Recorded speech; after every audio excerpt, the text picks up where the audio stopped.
السلام علیکم میرے معزز بہنوں اور بھائیوں، آج ہم آپ کو قرآن مجید کے فضائل و آداب بتائیں گے۔ قرآن کریم اللہ تعالیٰ کا کلام ہے۔ اس پر اسلام اور احکام اسلام کا دار و مدار ہے۔ اس کی تلاوت کرنا، اس کے معنی و مفہوم کو سمجھنا اور اس کے معنی و مطالب میں غور و فکر آدمی کو خدا کا مقرب بناتا ہے اور اس کی دنیا آخرت سنوارتا ہے۔ یہی وہ کتاب ہے جس کا دیکھنا ثواب، چھونا ثواب، پڑھنا ثواب اور سمجھنا موجب نجات ہے۔ اس موقع پر چند احادیث ذکر کی جاتی ہیں۔ حضور اقدس نور مجسم نبی مکرم صلی اللہ علیہ وآلہ وسلم نے فرمایا، تم میں بہتر شخص وہ ہے جو قرآن سیکھے اور سکھائے۔ جو مومن قرآن پڑھتا ہے اس کی مثال ترنج کی سی ہے کہ خوشبو بھی اچھی ہے اور مزہ بھی اچھا، اور جو مومن قرآن نہیں پڑھتا وہ کھجور کی مثل ہے کہ اس میں خوشبو نہیں مگر مزہ شیریں ہے، اور جو منافق قرآن نہیں پڑھتا وہ اندرائن کی مثل ہے، یعنی اس میں خوشبو بھی نہیں اور مزہ بھی کڑوا ہے، اور جو منافق قرآن پڑھتا ہے وہ پھول کی مثل ہے کہ اس میں خوشبو ہے مگر مزہ کڑوا۔ جو قرآن پڑھنے میں ماہر ہے کہ خوب آسانی روانی سے پڑھتا ہے وہ کرامن کاتبین کے ساتھ ہے، اور جو شخص رک رک کر پڑھتا ہے وہ اس پر شاک ہے، یعنی اس کی زبان آسانی سے نہیں چلتی، تکلیف کے ساتھ پڑھتا ہے، اس کے لیے 2 اجر اور دوہرے ثواب ہے۔ جس کے پیٹ میں کچھ قرآن نہیں ہے وہ ویران مکان کی مثال ہے۔ جو شخص کتاب اللہ کا ایک حرف پڑھے گا اس کو ایک نیکی ملے گی جو 10 کے برابر ہوگی۔ میں یہ نہیں کہتی کہ الف لام میم ایک حرف ہے، بلکہ الف ایک حرف، لام دوسرا حرف اور میم تیسرا حرف ہے۔ جس نے قرآن پڑھا اور جو کچھ اس میں ہے اس پر عمل کیا، اس کے والدین کو قیامت کے دن تاج پہنایا جائے گا جس کی روشنی سورج سے اچھی ہے۔ اگر وہ تمہارے گھروں میں ہوتا تو اب خود اس کے عمل کرنے والے کے متعلق تمہارا کیا گمان ہے؟ جس نے قرآن پڑھا اور اس کو یاد کر لیا، اس کے حلال کو حلال سمجھا اور حرام کو حرام سمجھا، اس کے گھر والوں میں سے 10 شخصوں کے بارے میں اللہ تعالیٰ اس کی شفاعت قبول فرمائیں گے جن پر جہنم واجب ہو چکی ہوگی۔ ان دلوں پر بھی زنگ لگ جاتی ہے جس طرح لوہے میں پانی لگنے سے زنگ لگتی ہے۔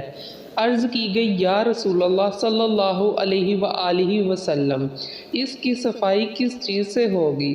فرمایا، کثرت سے موت کو یاد کرنے سے اور تلاوت قرآن پاک سے۔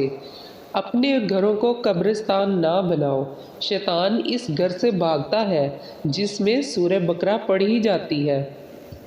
جو شخص سورہ کہف جمعہ کے دن پڑھے گا اس کے لیے 2 جمعہ کے درمیان نور روشن ہوگا۔ ہر چیز کے لیے دل ہے اور قرآن کا دل سورہ یاسین ہے۔ جس نے سورہ یاسین پڑھی 10 مرتبہ قرآن پڑھنے کے برابر ہے اور اللہ تعالیٰ اس کے لیے اس کا ثواب لکھ دے گا۔ جو شخص اللہ تعالیٰ کی رضا کے لیے سورہ یاسین پڑھے گا اس کے اگلے گناہوں کی مغفرت ہو جائے گی، اور اس کو اپنے مردوں کے پاس پڑھنا۔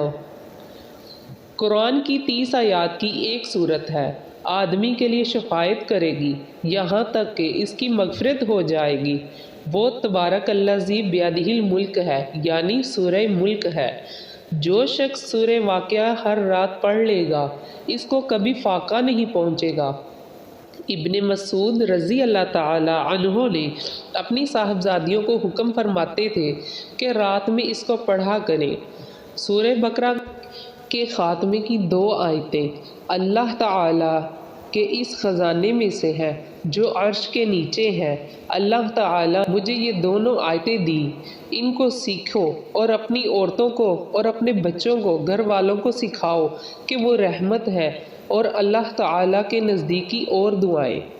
جو ہر نماز کے بعد آیت الکرسی پڑھ لے اس کو جنت میں داخل ہونے سے کوئی چیز منع نہیں سوائے موت کے، یعنی مرتے ہی جنت میں چلا جائے گا، اور لیٹتے وقت جو اسے پڑھے اللہ تعالیٰ اس کے اور اس کے پڑوسی کے گھر کو اور آس پاس کے گھر والوں کو شیطان اور چور سے امن دے گا۔ قرآن مجید دیکھ کر پڑھنا زبانی پڑھنے سے افضل ہے کہ یہ پڑھنا بھی ہے اور دیکھنا اور ہاتھ سے اس کا چھونا بھی، اور یہ سب عبادت ہے۔ تلاوت شروع کرنے کے وقت اعوذ باللہ پڑھنا واجب ہے، اور سورت سے پہلے جہاں بسم اللہ قرآن میں لکھی ہوئی ہے بسم اللہ پڑھنا سنت ہے، ورنہ مستحب۔ غسل خانے میں نجاست کی جگہوں پر قرآن پاک پڑھنا ناجائز ہے۔ قرآن کریم جب بلند آواز سے پڑھا جائے تو تمام حاضرین پر سننا فرض ہے، جبکہ وہ مجمع کی سننے کی غرض سے حاضر ہوں، ورنہ ایک کا سننا کافی ہے۔ قرآن کریم کے آداب میں یہ بھی ہے کہ اس کی طرف پیٹھ نہ کی جائے، نہ پاؤں اس سے اونچا کرے، نہ کہ یہ خود اونچی جگہ پر ہو اور قرآن پاک نیچے ہو۔